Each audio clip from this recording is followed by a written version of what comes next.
Hello.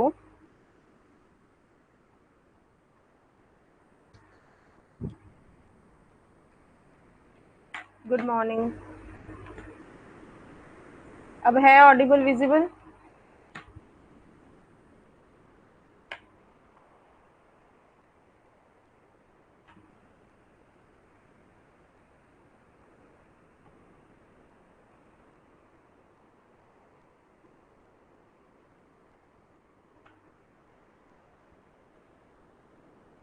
Okay, ठीक है। तो हम लोग इस टॉपिक से स्टार्ट करते हैं यहाँ पे शब्द से। ठीक है, इंडियन लॉजिक हम लोग कर रहे थे। तो शब्द का मतलब क्या है, मैंने बोला था कि कोई भी साउंड या फिर कोई भी वर्ड्स जो हम लोग बोल रहे हैं वो क्या है, हमारे पास यहाँ पे शब्द, हमारे शब्द है वो।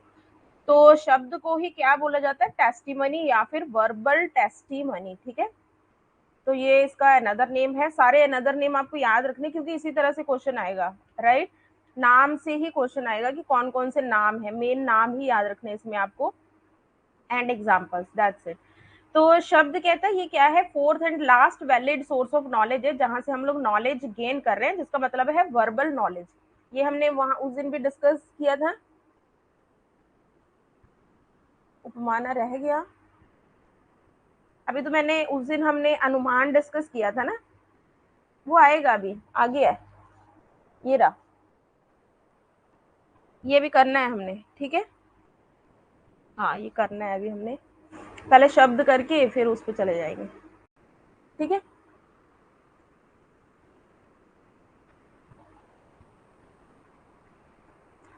तो यहाँ पे क्या है, कहता अगर आप अलग अलग कॉम्बिनेशन बनाते हो वर्ड्स का, तो हो सकता है आप किसी पॉइंट पे आकर के कंफ्यूज हो जाए और आपको वैलिड जो सोर्स है वो ना मिल पाए। ठीक है, तो इसलिए कहता है कि सारे के सारे ऑल वर्बल स्टेटमेंट्स, आप ये नहीं कह सकते कि all verbal statements are not valid. तो यहाँ पे गौतम गौतम जी ने, ठीक है, गौतम बुद्ध जी ने क्या कहा कि जो शब्द प्रमाणा है वो एक बिल्कुल वैलिड चीज है, as a statement of a reliable person. अगर एक ट्रस्ट वर्दी पर्सन अगर अपने वर्ड्स बोल रहा है तो आप उसकी बातों पे विश्वास कर सकते हो, रेदर देन कोई भी कुछ भी बोले आप उनकी बातों पे विश्वास करो। ठीक है, तो उन्होंने ये चीज बोली थी।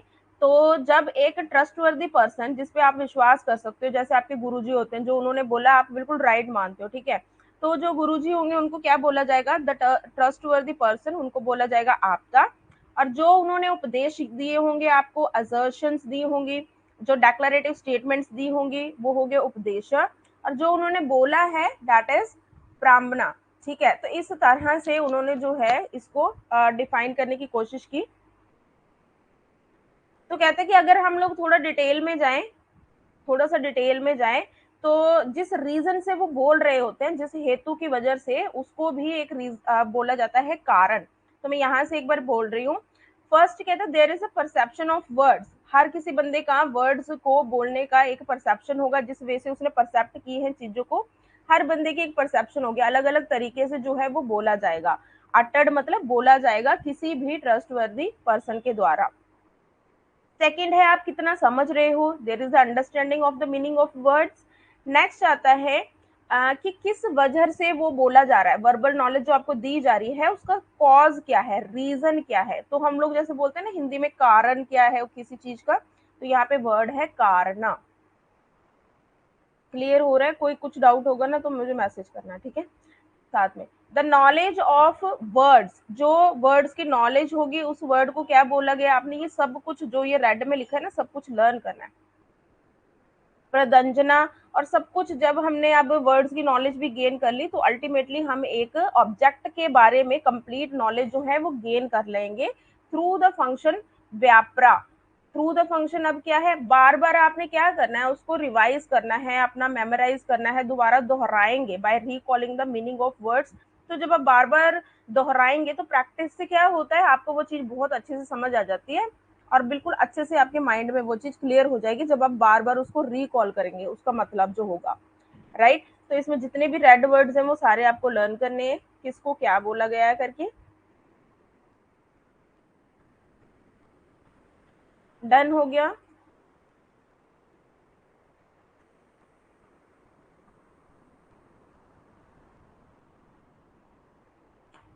चलिए नेक्स्ट देखते हैं। थोड़ा सा और एक दो वर्ड्स और है। गौतमा एंड वत्स्यगना, ये ना सारे पढ़ने वाले कुछ लोग तो ऐसे थे जो पढ़ते थे वहां पे, जैसे हम लोग हायर एजुकेशन में पढ़ रहे थे। हायर एजुकेशन में जैसे पुराने पुराने स्कूल होते थे जहाँ से वो नॉलेज गेन करते थे, बहुत सारे लोग वहाँ के स्टूडेंट्स थे जिन्होंने इन चीजों को डिफाइन किया था उस वक्त। ठीक है, तो वो हम हायर एजुकेशन में पढ़ेंगे वो, कि पुराने स्कूल्स तब के कौन कौन से थे, कौन कौन से स्टूडेंट्स कहाँ कहाँ से पढ़े थे करके। तो आगे कहता है कि इन दोनों ने बोला कि जो ये शब्द है या वर्बल नॉलेज है, वर्बल टेस्टिमनी है, कहता है ये भी अब आगे हम लोग टू टाइप्स में डिवाइड कर सकते हैं। अब ये वर्ड्स आपको again you have to learn.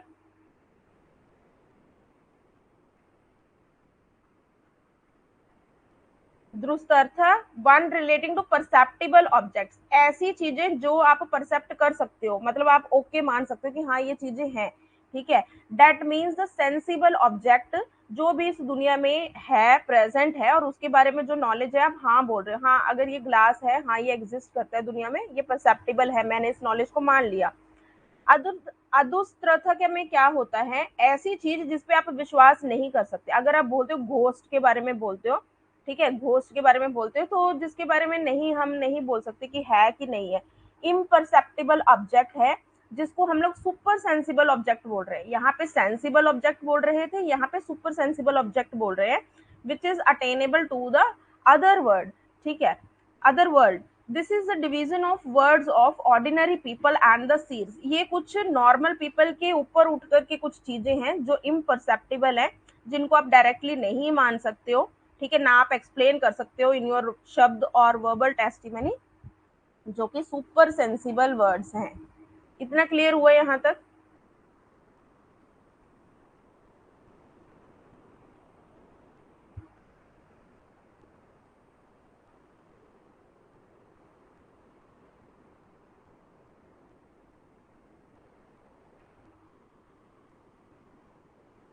देखो,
डन ना, और ये नेक्स्ट वाला, ये दो कैटेगरीज भी कर ली।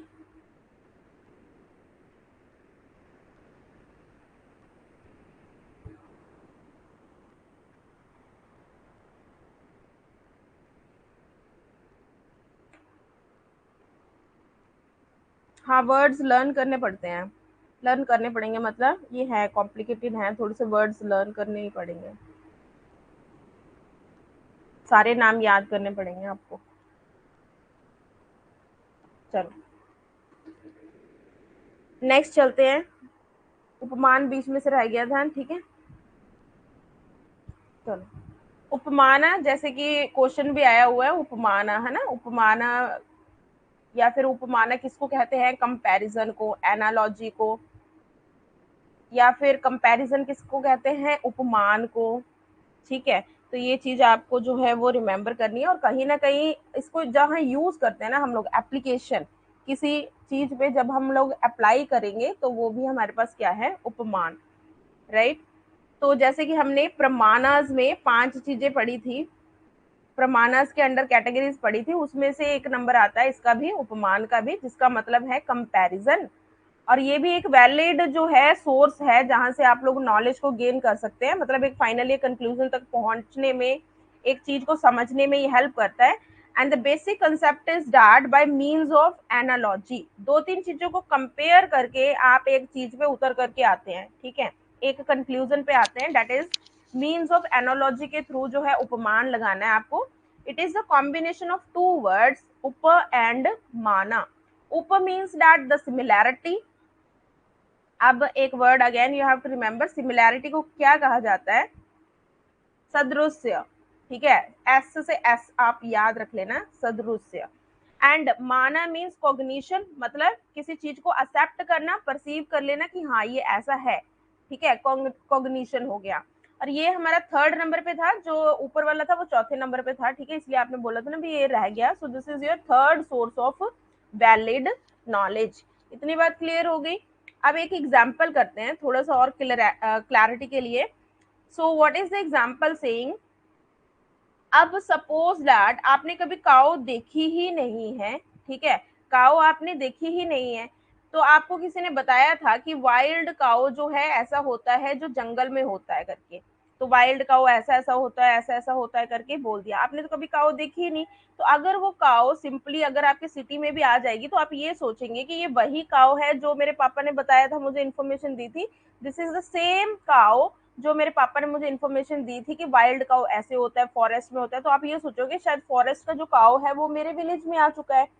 सो आपने यहाँ पे क्या करके देखा है? एनालॉजी लगा के देखी, कंपेयर करके देखा कि जो आपके पापा ने बताया था उसके दो सींग होते हैं, वो इस कलर की होती है, वो ऐसे ऐसे होती है, ये तो सिमिलर लग रही है। तो यहाँ पे आपने क्या करके देखा है? कंपैरिजन करके देखा है, और आप इस चीज पे अप्लाई कर रहे हो कि दिस इज द काउ।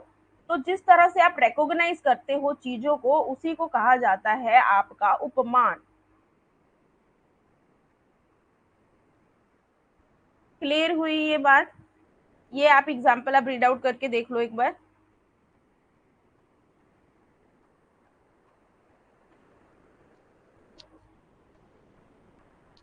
ये मैंने एग्जाम्पल दिया अपनी तरफ से इजी बना के, वाइल्ड काऊ वाली, आप एक बार ये वाली रीड आउट कर लो, इन्होंने किस हिसाब से बोला है।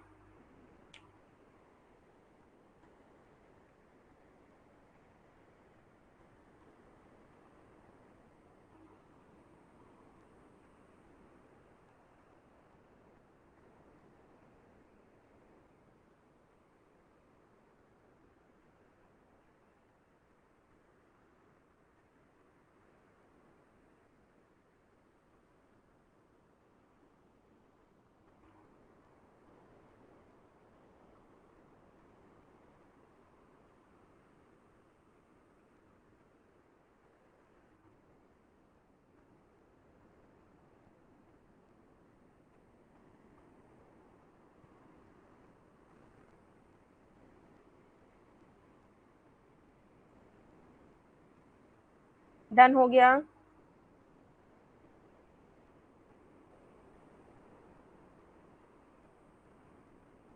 एक यहाँ पे वर्ड दिया हुआ है मीमांसा। जब आप किसी चीज को समझते हो ना, अंडरस्टैंड करते हो, मतलब वही अल्टीमेटली किसी चीज को समझना, आपने डिटेल में कुछ किसी के बोले हुए शब्द या किसी भी चीज को आपने अंडरस्टैंड करना है, डिटेल में इंटरप्रेट करना है, बोल सकते हो, दैट इज योर मीमांसा। इंटरप्रेट करना है, तो यहाँ पे वर्ड दिया हुआ मीमांसा, ठीक है, जहाँ पे भी ये वर्ड आता है इसका मतलब है चीज को समझना, अंडरस्टैंड करना या इंटरप्रेट करना। चलिए, नेक्स्ट है हमारे पास अर्थवती।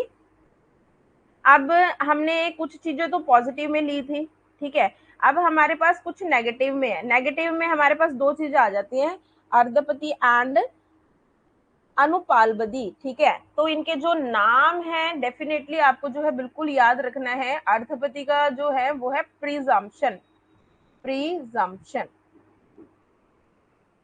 लर्न कर लो इसको, प्रिजम्पशन, ये अनदर वर्ड है। कहते हैं ये एक इंडिपेंडेंट सोर्स ऑफ नॉलेज है, ठीक है, इंडिपेंडेंट सोर्स ऑफ नॉलेज।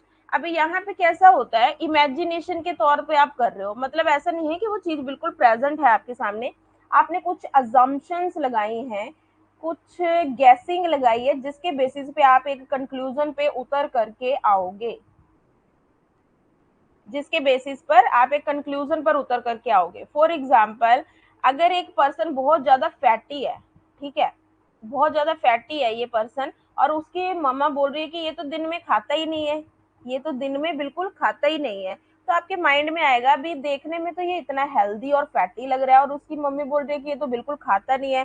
तो हो सकता है ये रात को बैठकर बिना बताए किसी को रात को बैठ करके खाता हो, तभी इतना हेल्दी है। ठीक है, तो आपने यहाँ पे प्रीजम्पशन क्या लगाई है, आपने ये अपना सोच विचार लगाया दिमाग में, तो ये पक्का रात को बैठ के खाता होगा, क्योंकि इसकी मम्मी बोल रही दिन में नहीं खाता, तो डेफिनेटली ये रात में बैठ के खाता होगा, तभी इतना फैटी है। बिना खाए तो ये इतना फैटी हो नहीं सकता। सो दिस इज योर अर्धपति और प्रीजम्पशन, जहां पे आप, ठीक है, कुछ सोच करके उसको गेस करके उसका एक कंक्लूजन निकालने की कोशिश कर रहे हो। अब देखो यहाँ से एक बार डेफिनेशन रीड आउट कर लेते हैं इसकी।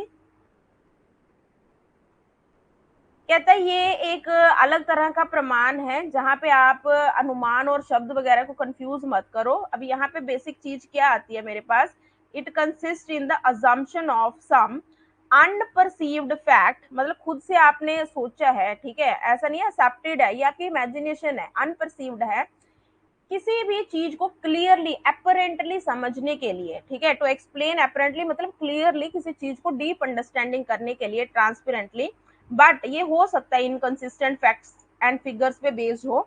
ऐसा नहीं कि डेफिनेटली प्रूफ बैठा हो, प्रूफ है उसके पास कि हाँ रात को ही खाता है, आपने देख लिया, आपके पास प्रूफ है उस चीज का, वो हाँ डेफिनेटली रात को खाता है क्योंकि आपने खिड़की से देखा था करके, ठीक है, but it can be based on your inconsistent consistent facts. ठीक है, डन हुआ। तो एक दो एग्जांपल्स रीड आउट कर लेते हैं।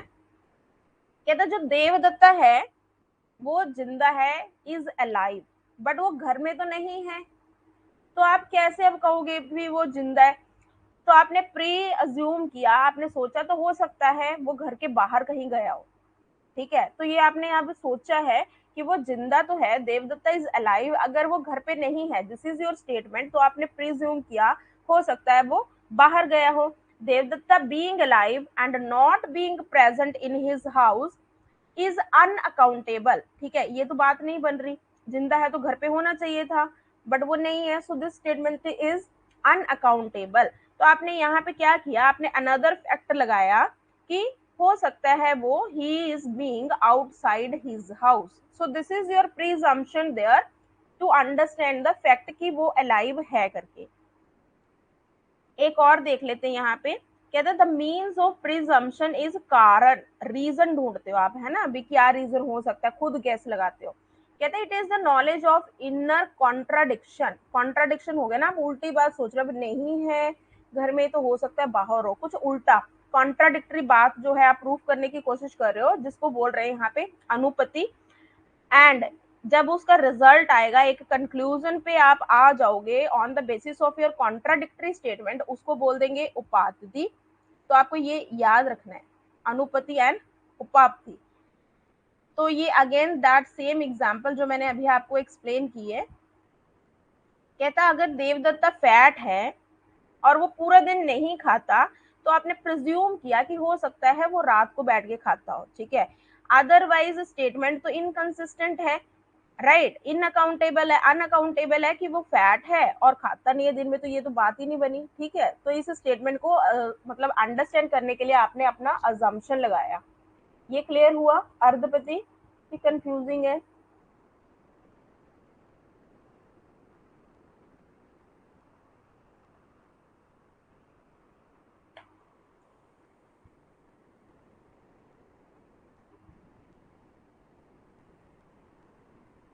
दो एग्जांपल्स कर ली हमने यहाँ पे, ठीक है।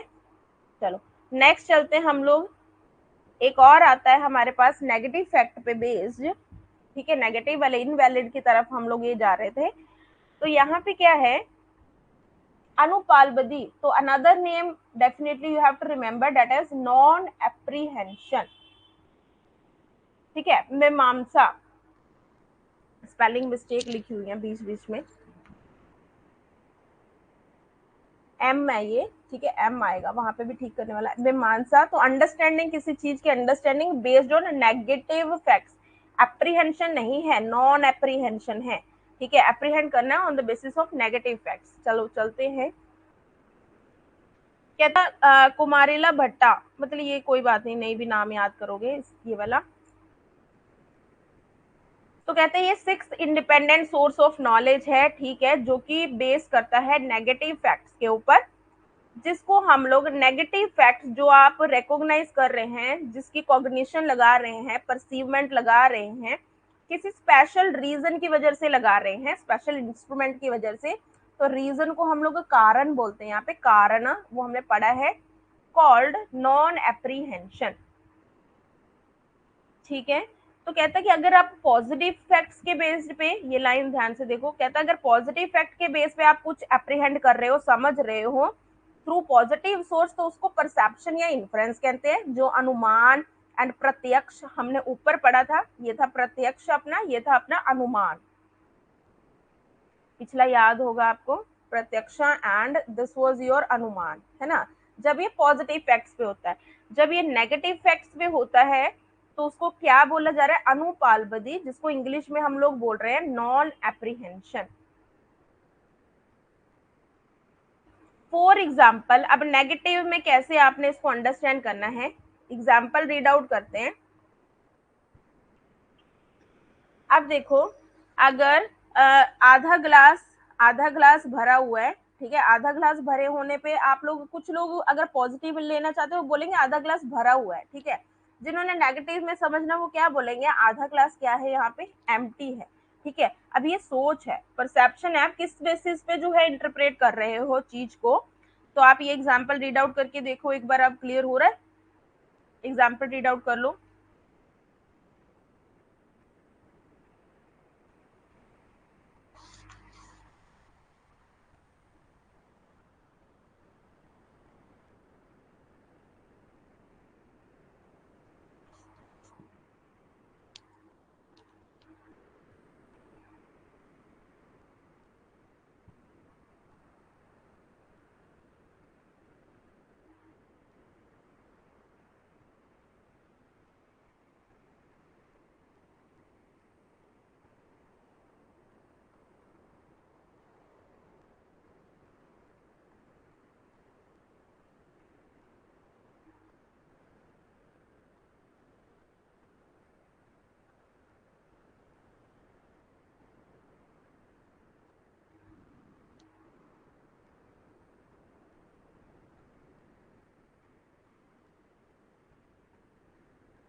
डन हो गया, डन हो गया। ठीक है, एक और लाइन लिख देती हूँ मैं यहाँ पे, एग्जाम्पल यहाँ पे स्पेस है, एक और एग्जाम्पल लिख रही हूँ मैं। सपोज मैंने बोला देयर इज, एग्जाम्पल 2 है ये, there is no jar now in the ground. ठीक है, जब ये नो वर्ड आ गया, आपको पता लग गया अभी नेगेटिव चीज पे बेस्ड है, तो इन्होंने यहाँ पे बोला देयर इज नो जार, कोई जार या कंटेनर नहीं है ग्राउंड पे। तो आपने क्या सोचा, आपने क्या इंटरप्रेट किया इस बात से, आप ये सोच रहे हैं कि हो सकता है पहले रखा होगा, हमें क्या पता है ना, मीन्स हो सकता है, पॉसिबिलिटी है, there was a jar earlier, हो सकता है पहले यहाँ पे जार पड़ा हो। सो दिस इज योर अनुपालबदी। ठीक है, ये एक एग्जाम्पल है। अगर आप दोबारा से इसको कुछ और टर्म्स में रीडिफाइन करना चाहते हो तो ये डेफिनेशन आप नोट कर सकते हो। ये क्या है आपकी, इमीडिएट नॉलेज आप गेन करने की कोशिश कर रहे हो नेगेटिव फैक्ट्स से, immediate knowledge of the non existence, ये नोट कर लेना आप साथ में, ठीक है, non existence of an object. ठीक है, so this could be the definition. अगर एक लाइन में बोलना है आपने, इमीडिएटली एक कंक्लूजन पे आकर उतर गए, और वो भी किसके बेसिस पे, नॉन एग्जिस्टेंस, ऐसी चीज जो है ही नहीं, एग्जिस्ट ही नहीं कर रही, आपने बस अजम्पशन लगा करके अपने निकाल रहे हो आप इस तरह से, इमीडिएट इन्फ्रेंस लगाई है आपने नेगेटिव चीज पे बेस्ड। डन हो गया,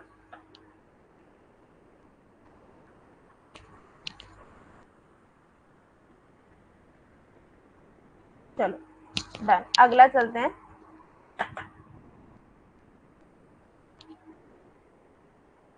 नेक्स्ट आता है हमारे पास एक टॉपिक, व्याप्ति। ठीक है, व्याप्ति, तो व्याप्ति का एक सिंगल लाइन डेफिनेशन आपको याद रखना है।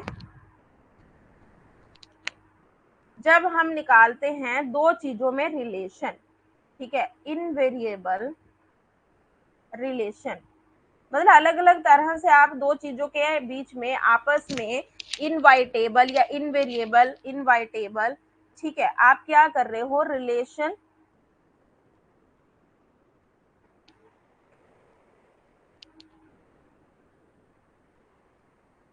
दो चीजों में आप अलग अलग तरह से अलग अलग बेसिस पे रिलेशन निकालने की कोशिश कर रहे हो, वो हमारे पास क्या हो जाएगा, व्याप्ति।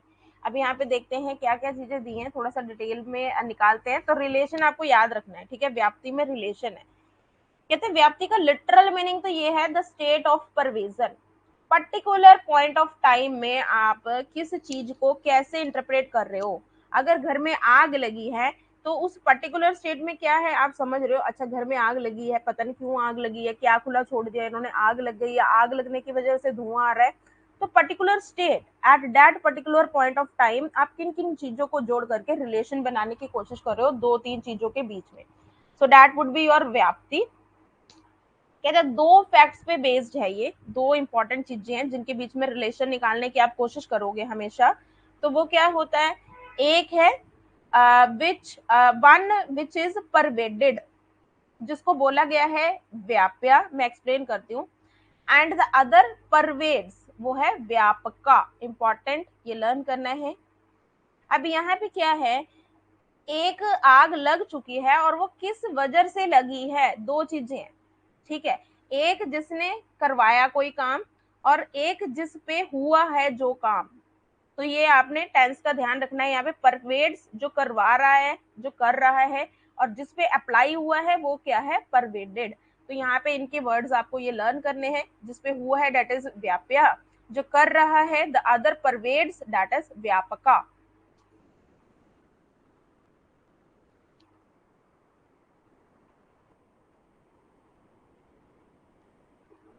डन।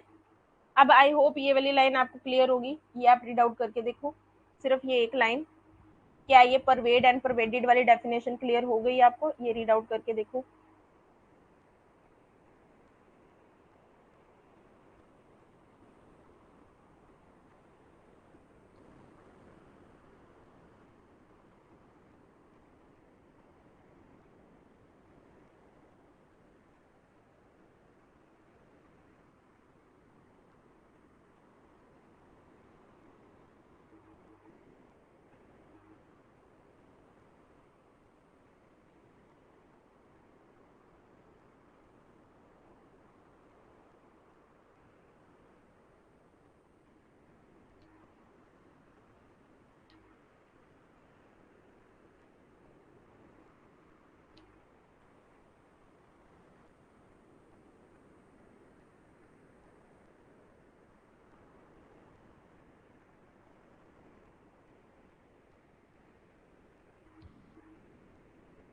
डन हो गया।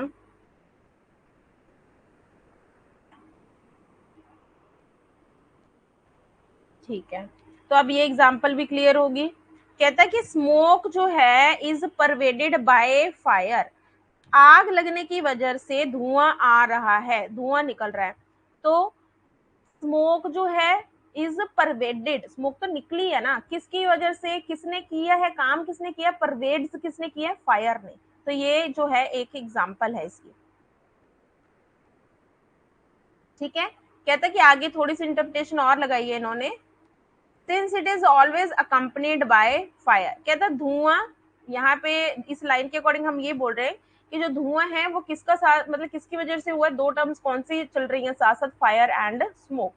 कहता बट कहता कि जितनी जगह all smoky objects are fiery, अगर मैं एक लाइन ये समझूं तो आप वाइसा वर्सा कई बार नहीं चल सकते हैं। जैसे मैं बोलूं all smoky objects are fiery, जहां जहां स्मोक हुई है वो किसकी वजह से हुई है, फायर की वजह से। बट जरूरी नहीं है जितने भी फायरी ऑब्जेक्ट्स हैं आर नॉट स्मोकी। ये एक एग्जाम्पल है, एक और दी है यहां से, देखो। कहता the red hot iron ball, ठीक है। अब आप वाइस वर्सा तो नहीं चला सकते इसको, तो कई चीजें ऐसी हैं कि आप ये बोल दो कि जहां जहां फायर हुई है वहां वहां स्मोक होगी, तो जरूरी नहीं है जहां जहां स्मोक है वहां वहां आग भी लगी हो। ठीक है, कई बार जैसे आपने देखा होगा पार्टीज में नकली धुआं वगैरह भी किया होता है, ठीक है, स्मोक होती है, बट जरूरी नहीं होता भी वहां पे आग भी लगी हो। ठीक है, सो this is the interpretation over here कि वाइसा वर्सा हर बार जो है वो चीज नहीं होगी, बट आपको दो चीजों में रिलेशन निकालने की कोशिश करनी है। So that is your invariable relationship. तो ये डेफिनेशन है, इसकी इंपॉर्टेंट वर्ड है ये वाला, invariable relationship between two things is called as व्याप्ति। याद रखना है आपको।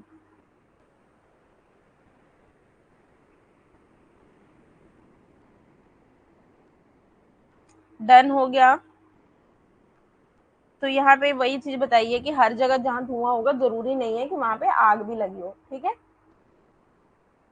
हाँ मैसेज थोड़ा सा लेट अभी आता है, ऐसे ना दो स्विचेस हैं, पैनल्स है, तो मुझे उधर और इधर ऐसे देखना पड़ता है मैसेज देखने के लिए। हाँ, इसलिए। हम्म। अब देखो यहाँ पे क्या है, ये आप खुद रीड आउट करो और मेरे को बताओ, दोनों की डेफिनेशन मुझे बताओ सिंगल लाइन में, वन वन वन लाइन में मुझे दोनों की डेफिनेशन बता दो, रीड आउट करके बताओ।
हाँ, समव्यपति मतलब सम मतलब कि सिमिलर चीजें हैं, ठीक है।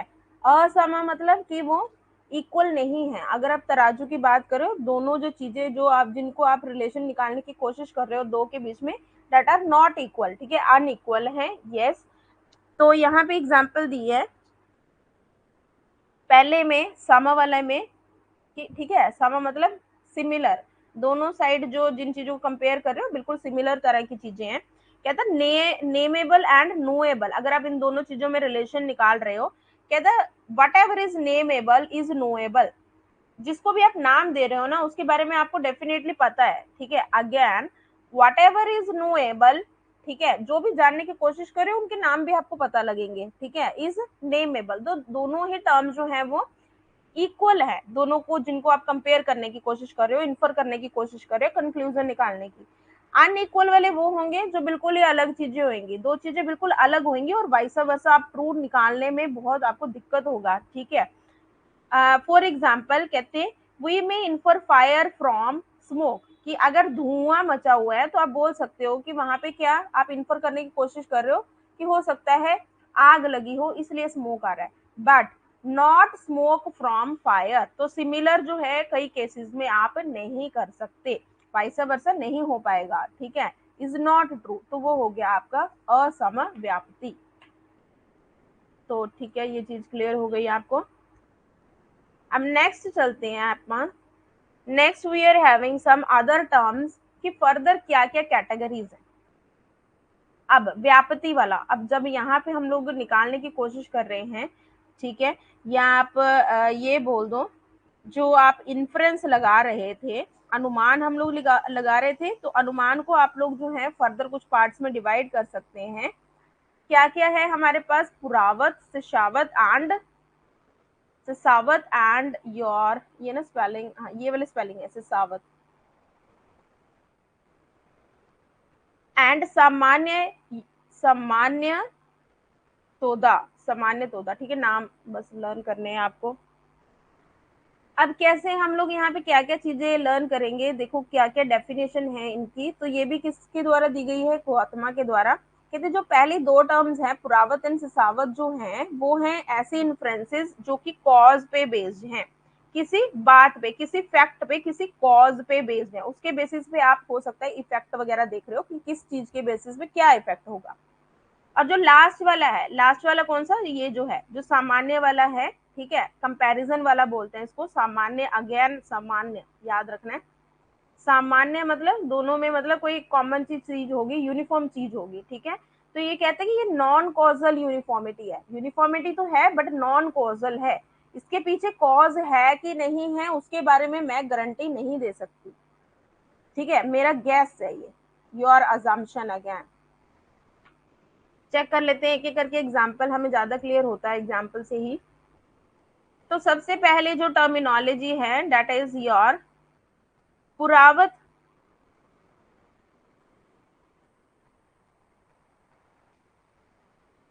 पुरावत के अंदर क्या है, अब हमारे पास शिशावत के अंदर क्या है, सामान्य तोदा, तोदता, ठीक है, एग्जैक्ट स्पेलिंग देख लेना इसके। कहता है कि पुरावत क्या है, अगर मैं आसमान में डार्क क्लाउड्स देख रही हूँ, बहुत मतलब ब्लैक कलर के क्लाउड्स आते दिख रहे हैं मुझे सुबह सुबह, ठीक है, तो मैंने ये बोला आज तो बहुत क्लाउड्स है, हो सकता है दोपहर तक इतनी बारिश होना क्योंकि क्लाउड्स बहुत ज्यादा गहरे हैं, 1 घंटे में तो इतनी तेज बारिश हो जाएगी, ठीक है। सो दैट इज योर पुरावत, आपने फ्यूचर प्रोडिक्शन कर ली, ठीक है, फ्यूचर प्रोडिक्शन कर ली। तो यहाँ पे लाइन है, when we infer an unperceived effect from a perceived cause, perceived cause क्या है यहाँ पे, क्लाउड्स, एंड क्लाउड्स के बेसिस पे आपने ये बोला कि हाँ हो सकता है बारिश हो दोपहर तक या 1-2 घंटे में बारिश होने लग जाए, तो दैट इज योर अनपरसीव्ड इफेक्ट, ठीक है। अगर सिचावत की बात करें तो यहाँ पे क्या होता है, आपका पुराना एक्सपीरियंस जो होता है, जो आपको पहले से पता है ना, उसके बेसिस पे आप कंक्लूजन निकाल रहे हो। आपने देखा कि जो सड़कें होती हैं, रोड्स होते हैं, रोड के साइड पे ना, दोनों तरफ अगर ये रोड है, दोनों के साइड पे यहाँ पे पानी खड़ा है, यहाँ पे पानी खड़ा है, तो आपने देखा भी पानी खड़ा है, तो आपने अपने फ्रेंड से कहा यार यहाँ तो बहुत पानी खड़ा है, हो सकता है रात को बहुत बारिश हुई होगी, ठीक है। तो ये अगर आप इस तरह से कर रहे हो तो दैट वुड बी योर शिशावत, when we infer an unperceived cause from a perceived effect, ठीक है। अब यहाँ पे एग्जाम्पल क्या है, ये लाइन उल्टी है, ध्यान रखनी है, अनपरसीव्ड इफेक्ट है और परसीव्ड कॉज है, यहाँ पे अनपरसीव्ड कॉज है from a perceived effect, so this term, this statement over here is inverted, ठीक है। तो यहाँ पे क्या है एग्जाम्पल वही, वी इन पर प्रीवियस रेन की रात को बारिश हुई होगी, इसी वजह से यहाँ पे क्या है, कीचड़ है या पानी खड़ा है रोड के साइड पे, ये आप इन्फर कर रहे हो, right. So this is your सिसावत। सामान्य तोता में क्या है, कहता कि when an inference is based not on causation, किसी कॉज पे बेस्ड नहीं है, ठीक है, किसी कॉज पे बेस्ड नहीं है, बट यूनिफॉर्मिटी ऑफ को एग्जिस्टेंस, कई बार होता है ना, को एग्जिस्टेंस हो जाता है, को इंसिडेंस हो जाता है, हाँ भी ऐसे है तो वैसा हुआ होगा करके, ठीक है, या दो चीजें सिमिलर सी होने लग जाती हैं। तो इसकी एग्जाम्पल देखो, कहता when we infer cloven hoofs of an animal by its horns, एक आपने सपोज फॉरेस्ट में एक आपने हिरन देखा, 12 सिंगा देखा, और उसके जो 12 सींग थे, मतलब जो सींग थे वो आधे आधे कटे हुए थे, इस तरह से कटे हुए थे, तो आपने अज्यूम किया कि ये पक्का 12 सिंगा रहा होगा, क्योंकि इसके देखो आधे आधे हॉर्न्स जो हैं वो कटे हुए हैं, ठीक है, इसके मतलब इसके बड़े बड़े हॉर्न्स रहे होंगे, आधे कट चुके हैं, तो ये कौन है, ये 12 सिंगा है। तो जब आप इस तरह से एनालॉजी लगाते हो, कंपेयर करते हो अपनी सोच के साथ, तो दैट वुड बी और सामान्य योतोता, सामान्य तोता। क्लियर है ये वाला।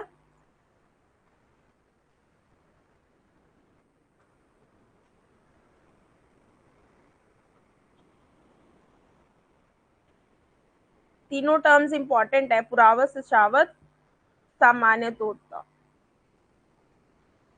डन हो गया ना, ठीक है। नेक्स्ट चलते हैं हम लोग। अब देखो अगेन अनुमान को फर्दर और कुछ कैटेगरीज दी हैं, स्वार्थ एंड प्रार्थ। स्वार्थ अगर अनुमान वर्ड पीछे जोड़ देंगे क्योंकि इन्फ्रेंस के लिए कैटेगरीज है, ठीक है। स्वार्थ अनुमाना, प्रार्थ अनुमाना। अभी यहाँ पे क्या है, इजी वे में मैं अगर बताऊं आपको, स्वार्थ मतलब अपने आप को समझाना, किसी चीज को समझाना, अपने आप को समझा रहे कि ऐसे ऐसे ऐसे ऐसे करके अपने आप को समझाना। प्रार्थ का मतलब क्या होता है, जब हमने दूसरों को we have to make them understand about some particular topic at that point of time, that would be your प्रार्थ अनुमाना। जो हमने ये पढ़ा था, फुन पढ़ा था, क्या था ये, फुल फॉर्म बताओ इसकी।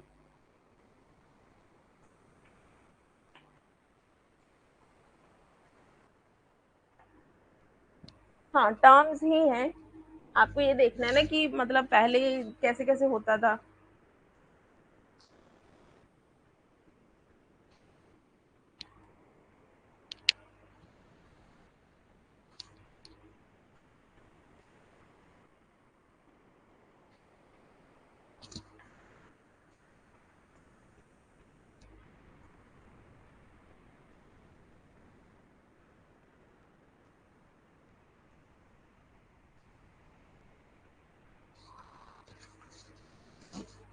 हाँ ठीक है, टी से प्रतिज्ञा, न है न, प्रतिज्ञा एंड हेतु, ठीक है। हेतु ये मतलब कल वाले लेक्चर में हो चुका है, तो रिकॉर्डिंग जो देखेंगे वो देख लेना एक बार, ठीक है। प्रतिज्ञा हेतु, कुछ कुछ स्पेलिंग गलत हो गए ना, प्रतिज्ञा, ठीक है। ये आपकी थी परसेप्शन, किसी भी चीज को प्रमाइस को समझ रहे हैं हम लोग। हेतु रीजन, ठीक है, परसेप्शन होगी। यू से उदाहरण, उदाहरण मतलब एग्जाम्पल। अब उदाहरण मल्टीपल आ जाएंगे आपके दिमाग में, फिर आप सबको उपमान लगाओगे, कंपेयर करोगे, एंड फाइनली निगमान पे पहुंचोगे। निगमान मतलब कंक्लूजन, निगमाना, फाइनली आप एक कंक्लूजन जो है वो डिराइव करोगे, ठीक है। Yes very good. तो सेम वही है यहाँ पे, ये 5 स्टेप हमें रिक्वायर्ड होते थे अनुमान में कि किसी भी चीज को अगर कंप्लीटली समझना है तो शुरू से लेकर के, प्रेमाइस से लेकर के लास्ट निगमाना तक आपको जाना है, कंक्लूजन तक। तो ये वर्ड मैंने यहाँ पे क्यों बोला है, जब आपने अपने आप को समझाना है, ठीक है, तो कहते हैं कि लास्ट के 3 जो पॉइंट्स है वो भी काफी हैं। ये 5 में से लास्ट के 3 वर्ड्स भी काफी हैं, आप अपने आप को अंडरस्टैंड करवा दोगे। अगर आप कोई चीज दूसरे को समझानी होती ना, आपको ये 5 के 5 स्टेप जो है वो रिक्वायर्ड होंगे दूसरे बंदे को एक पॉइंट समझाने के लिए भी, ऐसा ऐसा है, ठीक है। 5 की 5 जो चीजें हैं आपको रिक्वायर्ड होंगी। फॉर एग्जाम्पल अगर मैं स्वार्थ की बात करूं, मुझे अपने आप को समझाना है, मैंने कहीं जाकर देखा भी धुआं आ रहा है बहुत ज्यादा, ठीक है, तो मैंने ये बोला अरे धुआं आ रहा है, ठीक है, वहां पे फायर लगी है, तो मैंने फाइनली कंक्लूजन लगा लिया कि हाँ माउंटेन के ऊपर क्या है, बहुत सारा धुआं है, माउंटेन के ऊपर ना आग लगी हुई है, बात खत्म, मैंने अपने आप को समझा लिया। बट अगर आपने दूसरे पर्सन को किसी को समझाना है तो आपको उसको रीजन भी बताना पड़ता है, मल्टीपल स्टेटमेंट्स भी बतानी पड़ती है, क्यों क्या हुआ होगा करके कंप्लीट सारी नॉलेज देनी पड़ेगी। आप चलते चलते कहीं किसी को मिले, फिर आपने बताया कि वो हिल के ऊपर ना ऐसा ऐसा हो रहा है, वहां पे पता नहीं धुआं लगा हुआ है, किसी ने लगाया, उसका क्या रीजन है, सब कुछ आपको बताना पड़ता है उस पर्सन को। तो वो होता है जब आपको दूसरे को समझाना, डेट इज प्रार्थ। जब आपको खुद को समझाना, डेट इज स्वार्थ। स्वार्थ मतलब खुद का ही होता है, ये वर्ड से भी आप याद रख सकते हो, ठीक है। तो इतनी चीज आपने यहाँ पे याद रखनी है दोनों की, स्वार्थ एंड प्रार्थ में। क्लियर हो गया पिछला कि कोई कंफ्यूजन है?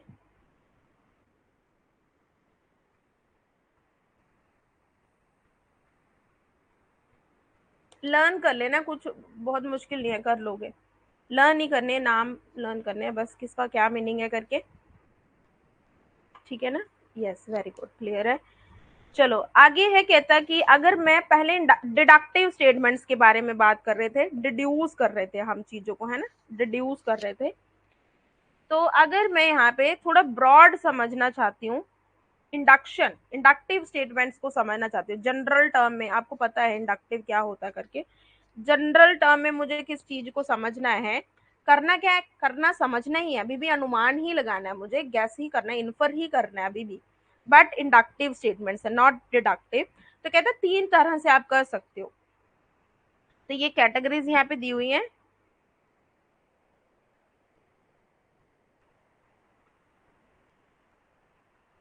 एक और होगी नीचे।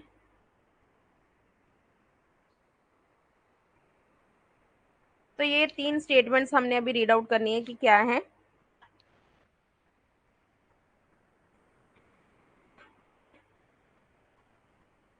केवल एंड वही इन्फ्रेंस कहता, जब व्याप्ति, व्याप्ति अब पता लग गया ना आपको क्या होता है, invariable relation between two things, कहता जब व्याप्ति हो between middle and major term.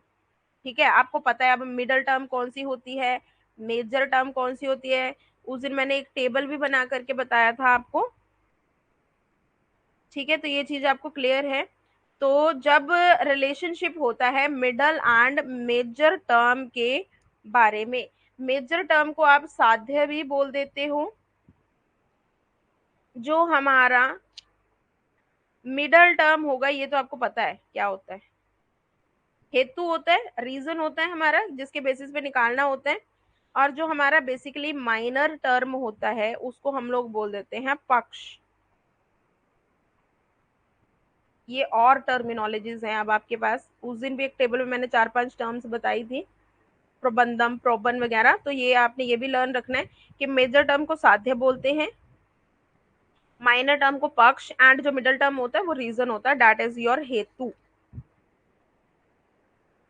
तो चलो यहाँ पे कंटिन्यू करते हैं हम लोग। जब रिलेशन होता है मिडल एंड मेजर का, ठीक है, is derived from uniform agreement in presence alone, ये वर्ड याद रखना है, किसी चीज के प्रेजेंस के बेसिस पे आपने इन्फर करना है, तो कैसे समझोगे, लाइक मैंने एग्जाम्पल रीड आउट कर रही हूँ ना, यहाँ से एग्जाम्पल कर रही हूँ, देखो साध्य मेजर टर्म है, ठीक है, मेजर टर्म से कर रहे हैं हम लोग। कहता ऑल नोएबल ऑब्जेक्ट्स आर नेमेबल, जितने भी नोएबल ऑब्जेक्ट्स हैं, जिन चीजों को आप जानते हैं सबको आप नाम देते हैं या दे सकते हैं। तो जो पॉट है वो भी एक ऐसी चीज है जिसको आप जानते हैं, ठीक है, डेफिनेटली क्या होगा, तो जो पॉट है, जितनी भी पॉट होंगी वो सारी क्या होंगी, नेमेबल होंगी। तो यहाँ पे आपने प्रेजेंस में बात की है, मतलब पॉजिटिव सेंस में बात की है कि अगर सारी नोएबल वर्ड्स नेमेबल है, अगर एक भी उसमें से नोएबल है, इसका मतलब जितनी भी पॉट्स हैं वो क्या होंगी, वो नेमेबल होंगी। तो ये होगी आपकी फर्स्ट कैटेगरी प्रेजेंस वाली। नेगेटिव में समझ लो तो दोनों क्लियर हो जाएंगे आपको, एब्सेंस एलॉन वाली सिमिलर है, बस नेगेटिव सेंस में समझना है। अगर आपने मिडल एंड मेजर के बीच में अगेन आप रिलेशन निकालने की कोशिश कर रहे हो, depending upon the absence alone, सिर्फ नेगेटिव बात के बेसिस पे ही अगर आपने प्रूफ कर दिया तो उस तरह की इन्फ्रेंस होगी ये। एग्जाम्पल देखते हैं, कहते हैं what is not different from other element has no smell. ठीक है, तो वैसे आप समझ रहे हो यहाँ पे नॉट नॉट कटते होते हैं, ठीक है। कहता है व्हाट इज नॉट डिफरेंट, जो डिफरेंट नहीं है मतलब जो कॉमन चीज है उसमें क्या होगी, स्मेल होगी, जो कॉमन नहीं है नॉट डिफरेंट है, हैज नो स्मेल, उसमें स्मेल भी नहीं है। तो एक इन्होंने लाइन दी है, अब देखो नेगेटिव टर्म आ गई, नो नो आ गया, आपको देख के पता लग जाएगा। तो कहता है अर्थ हैज स्मेल, अर्थ के पास क्या है, स्मेल है, तो आप क्या इन्फर करोगे, आप ओवरऑल क्या इन्फर करोगे इंडक्टिव स्टेटमेंट, कि जो अर्थ है is different from other elements, ठीक है, क्योंकि इसमें स्मेल है। अगर इसमें नो स्मेल होती ना तो फिर ये इस लाइन के अकॉर्डिंग हो जाती, नॉट डिफरेंट हो जाता। अभी ये डिफरेंट है तभी तो इसमें स्मेल है ना, यहाँ पे स्मेल है वाली बात बोल दी थी, इसका मतलब जो अर्थ है वो क्या है, it is different from other elements. ये क्लियर हुआ, दोबारा रीड आउट कर लो।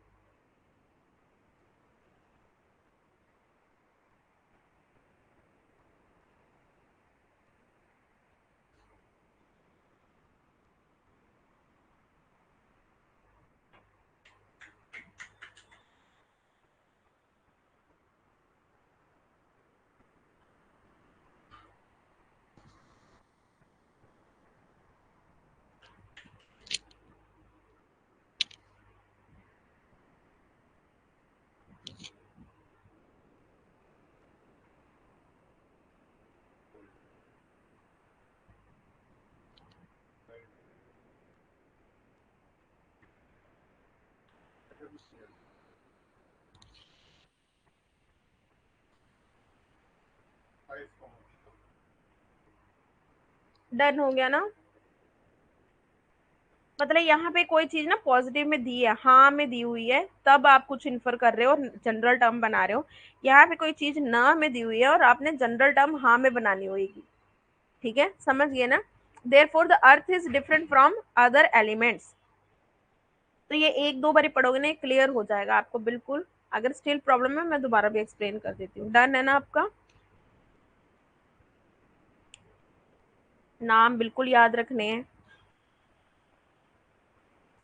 कहता अब अगर मिक्स पे चलना है मुझे, मिक्स कैटेगरी पे, पॉजिटिव भी हो और नेगेटिव भी हो और उसके बेसिस पे आपको निकालना हो, तब क्या करेंगे, उसको नाम दिया हुआ है अन्वय वैतरेकी।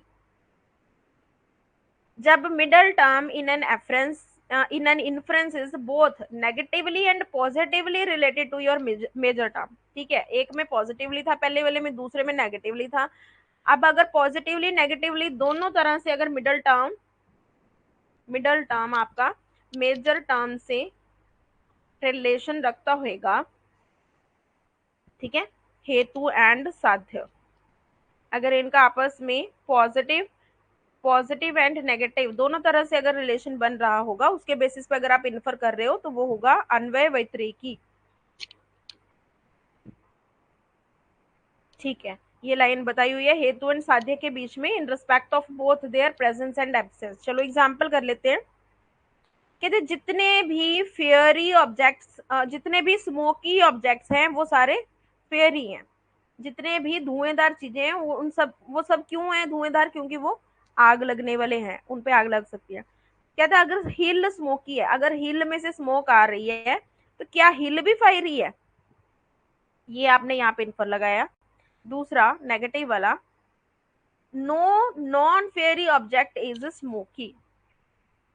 कहता कि कोई भी ऐसा वस्तु नहीं होगा, ठीक है, नॉन फेयरी, नो नो है, दोनों नो नो है। अगेन ये यही लाइन बन गई है, दूसरी ऊपर वाली लाइन ही बन गई है। No non fiery object is smoky, इसका मतलब क्या होगा, जो फेयरी ऑब्जेक्ट्स है ना वही स्मोकी है, यही कहना चाहता है, बट नेगेटिव सेंस में हमें एक्सप्लेन करने की कोशिश कर रहा है। ठीक है, तो कहता है अगर हिल स्मोकी है, तो हिल अगर स्मोकी है, इसका मतलब क्या है, जो हिल है वो क्या है, फायरी है। तो इन्होंने इसी को यहाँ पे लिखा है, समझने के लिए मैं ये लिख रही हूँ साथ में, कि जो हिल है is not non fairy, not not cut जाएगी तो वही बात बन जाएगी, the hill is not non fairy. तो ऑन द होल हम ये डिराइव कर रहे हैं कि जो हिल है यस फेयरी है। ये देखो पॉजिटिव में ले लिया तब भी आपके पास सेम कंक्लूजन आ रहा है, अगर आप नेगेटिव में बना रहे हैं तब भी सेम कंक्लूजन आ रहा है। तो फाइनली एक डबल एग्रीमेंट हो गई आपके पास, दो आर्गुमेंट्स में आप जीत गए हैं। And finally negative and positive sense दोनों को लेकर के आपने कंक्लूजन दिया, that is hill is fiery, hill पे आग लग सकती है। डन हुआ, क्लियर हो गया ये वाला।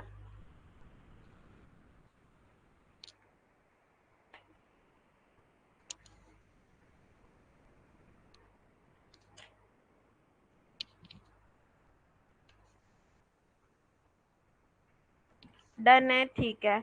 अब हमारे कुछ और इंडियन लॉजिक के टॉपिक्स पढ़े हैं,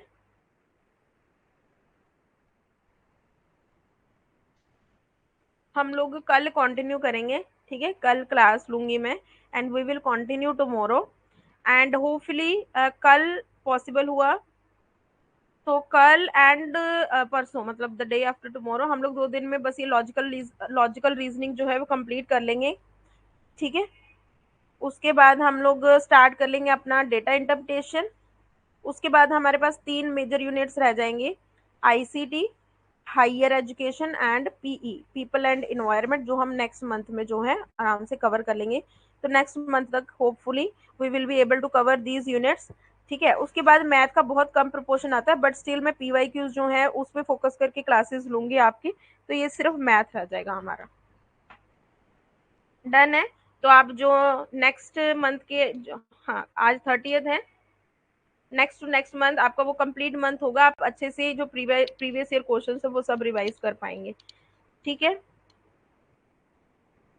दिसंबर में एग्जाम्स, तो 1 मंथ होगा आपके पास।